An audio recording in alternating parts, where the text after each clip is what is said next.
So guys, inumpisa ko na para mabilis yung video natin. Para maiksi lang. So ayan siya. 1, 2, 3, 4. So magtataka kayo bakit lumaktaw. So medyo advanced na to. So mas mabilis to ng konti sa sa basic. So tuloy na natin to. So gayahin lang natin uli ito. Tsaka sa ibabaw. 1 1 2 2 3 3 dun tayo sa 4. Ayan, talagay nyo ron. Okay, dun din sa kabila papasok nyo ron. Ayan, hilahin nyo lang.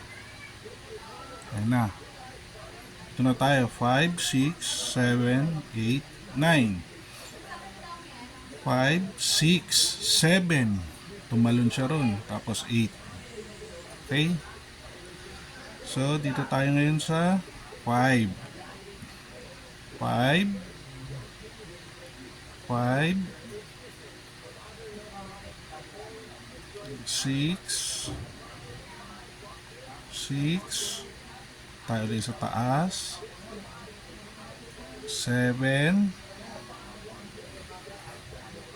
Doon naman sa kabila naman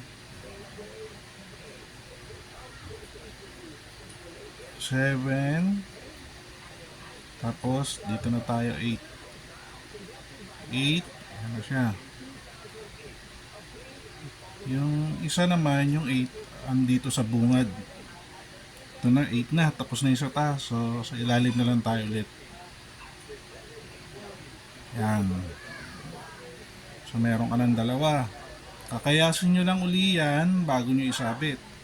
Pero hindi ko na gagawin kasi nga tutorial lang ito para mabilis. Ayan, ulitin lang natin para sa last phase. 1 2 2. Tulak nyo lang pag masikip. 3 3. Pasok nyo yung 4 doon. Ito, pasok nyo dyan. Yung 4 sa taas, pasok nyo rin. Ito. 5 5 6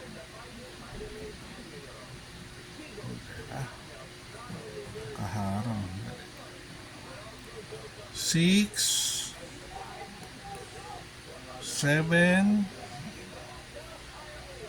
7 8 8 tayo dito sa ibabaw. Ito, 8 tayo dyan. Ito, wala ito boss ha. Then, 9. 9. So, nakabuo ka na. Yan.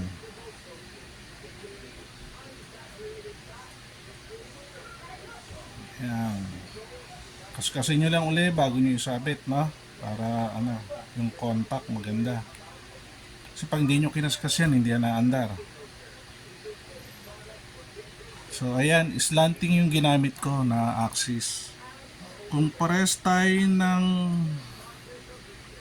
ng ikot ng pag-rewind, madadalian ka. Pero kung pabaliktad yung rewind mo, mahirapan ka sa slanting. Makakabuo ka pero mahirapan ka. So, ayan.